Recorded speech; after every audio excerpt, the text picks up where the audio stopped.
I was 21 when I was elected to the Hawaii State House, and I had to make a decision at that time as I was filing my election papers of which party I would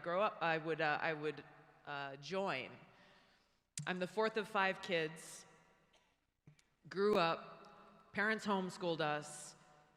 They taught us to be independent thinkers, so I didn't come from a legacy of, you have to be a Democrat because of my daddy or granddaddy or whatever. They taught us all to think for yourselves. Examine each issue. Make your own decisions based on the pros and the cons and the merits of a certain argument. And what I saw back then and why I chose the Democratic Party was I saw a party that actually stood up for freedom of speech, that stood up for civil rights and civil liberties, a party that was a messy, big tent party, but that welcomed people from all different backgrounds. That is not the party that I see today. President Biden said in his speech the other day, he said, quote, "Democracy means rule of the people, not rule of monarchs, not rule of the moneyed, not rule of the mighty. Democracy is maintained by adhering to the Constitution." In that speech, he showed us how little he thinks of us, how little he thinks of we the people, and how little he thinks of the Constitution, that we will just sit there and hear his words but dismiss his actions, that we will so easily believe his lies. I left the Democratic Party because of people like him.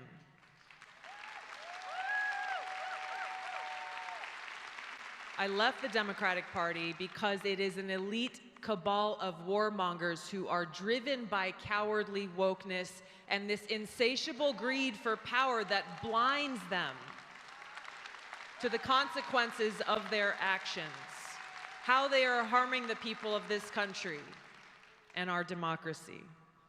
I left the Democrat Party because the Democrat elite don't believe in freedom. They don't.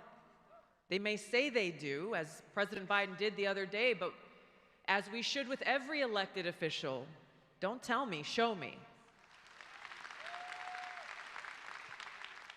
All right, guys, that was Tulsi Gabbard. I've always liked Tulsi Gabbard, and I guess I've always hoped that she would get back into politics, but I think she says she's pretty much done with politics. I think she still speaks about politics, but running as a political figure, I think she says she's retired from. Maybe she'll change her mind someday, but I've always liked her. I always thought she was kind of in the middle, moderate, balanced. That's what I like. I agree with everything that she said in this video. However, and I know my viewers are gonna hate me because they hate anytime I say this, I think that's a problem on the right as well.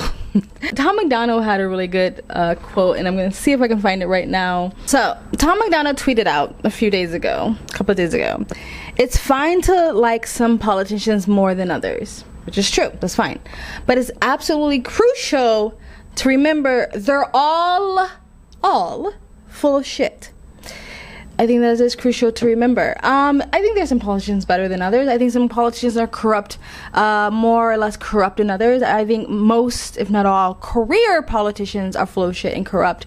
So this idea that, only the Democrats are the elite cabal is ridiculous to me. I think most career politicians are part of the elite cabal, the bourgeoisie, whatever. I do think that progressives in general, in a general space, like American public citizens, are usually a little bit bourgeoisie 1%, because I think they usually have the privilege to be progressive. They have the privilege to live outside real life, to live outside working man's reality and stuff like that. Like mainstream media, a lot of them, anchors, news anchors and journalists, a lot of them come from that elite sort of bourgeoisie culture, so that's why they can't relate to the average person. But I also think that's most career politicians. The whole freedom thing. She said something earlier that, she believed at some point Democrats was the party of freedom of speech and stuff like that. And I remember, when I was young, that's how it was. It hasn't been like that for a while, Tulsi. So I don't know when you thought, it stopped being that. However, and she said that, Democrats were the big messy tent of freedom. I agree with that. I think freedom is very, very messy. Very messy, very inconvenient. It's super non-efficient. It's very messy. It's chaotic. That is what freedom is, especially if you believe in the individual liberty, in the individual right to live however they see fit, as long as they're not hurting anybody. I think both sides of the coin, Democrats, liberals, Republicans, conservatives, all have that issue. I'm not talking about the individual, I'm just talking about these groups as a whole. Most people think that they have the self-righteousness and the moral standing to think how society should be run. Liberals say they want hate speech because they're trying to protect the minorities.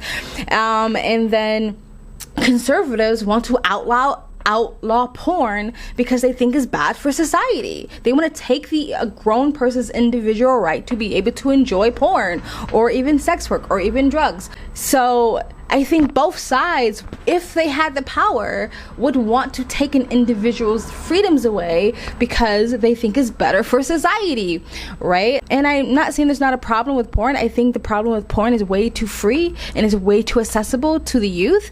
But if adults want to fucking watch porn, you should not have the government reach into their bedroom and turn off the TV for them. Maybe you should help people get out of the addiction of porn, but trying to take the right away from them, I think is wrong. And I think you can't say you want smaller government, but the government should be able to tell people what they can or cannot do in the privacy of their homes as grown consenting adults. The same thing with transgenderism or drag. I don't think children should be involved in either of those things, but if you are a grown person, you should be able to do what you want with your body in your life. But I see a lot of conservatives and Republicans saying, no, you shouldn't be. We should have the right to say people should not be able to do that. I see a lot of conservatives and Republicans say they're anti-communism and anti-socialist, but when it comes to what they think is better for society, then they want all the individuals to think as a group, right? What's better for the system? You gotta think about the group, the community, and then your individual desires go out the window,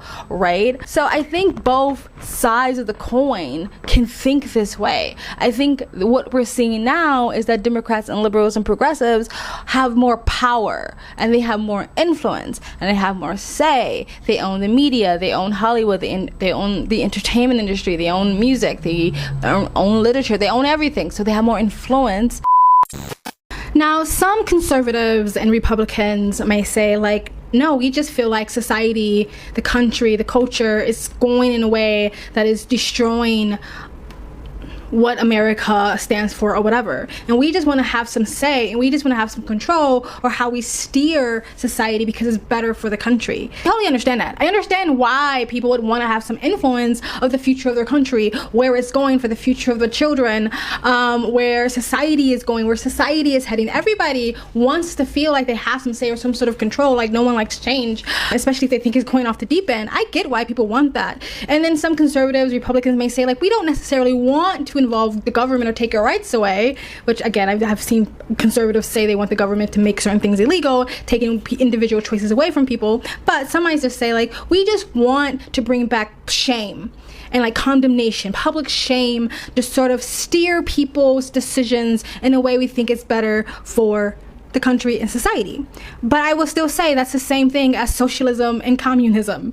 Like, if you don't remember, or if you remember the Orwell movie 1984, I believe, where that one scene is shame, shame, shame, trying to basically shame people and scare people and pressure people to want to live, think, act, and perform a certain way that you think is better for society. And again, this is all groups. The progressives and the neo-Marxists feel the same exact way, that they want to bring back some sort of shame, cancel culture, to steer you in a way that they think is better for society. But if conservatives and Republicans are supposed to be for the individual right, individual sovereignty, to be able to live how you see fit, live and let freedom reign, then that shouldn't be any of your business what grown adults are consenting to and what grown adults want to do with their lives. And for me, going back to what Tulsi Gabbard said, freedom is messy. Freedom is inefficient. Freedom is problematic. But I would rather have all the messiness and all the problems and have more freedom than have any individual or government or corporation tell me how I should be able to live my life as an individual and adult. I'm a freedom absolutist. As long as you're not hurting anyone, and I mean actually hurting someone, not this metaphorically hurt, like you hurt my feelings or words or violence, or you hurt my sensibilities, you hurt my ideology, you hurt my religious beliefs. I mean actual harm, like tread on me harm. As long as you're not hurting someone, stealing someone's property or something like that, I'm a freedom absolutist. But I over and over again see the left and the right try to say we should have the ability to disturb people's individuals decisions because it's better for society. There's always, for your own good. That's always the slogan in every group. is willing to take someone's individual rights and choices away if they think it's better for society. I've seen the left and the right talk about how maybe too much freedom is a bad thing, you know what I mean? Or we should take some freedoms away because with freedom comes responsibilities, and these adults aren't being responsible with their freedom, so maybe we should take some of those freedoms away. Anywho, I agree with Tulsi Gabbard. I think she's correct, but to say that it's just on one side and not the other, I think is naive and maybe even a little bit disingenuous. I think right now in this weird culture war we find ourselves in, people are like, okay, yeah, there's problems on the right, let's just hang that shit up for now, shelve it, put a pin in it, and let's just sort of go with the people who have the most power and the most influences, because we think they're stirring society in a way that we don't like. And I totally understand that, but the reason why I don't pick any political sides, because I think they're really one and the same, they just have different stripes. Anyway guys, let me know what you guys think of what Tulsi Gabbard said. If you would like to see Tulsi Gabbard come back into politics, let me know as well in the comment section below. Let me know what you think I said. I'm pretty sure a lot of you disagree with me, because you always disagree with me anytime I criticize the right. And yes, I changed probably clothes and rooms because like my battery ran out when I was first recording this, and then I ended up changing rooms, and anyway I had to do it the next day. So yeah, your eyes are not playing tricks on you. You guys have an amazing day. Please like, comment, and subscribe, donate, keep this to keep me on this platform, and yeah, you guys have an amazing day.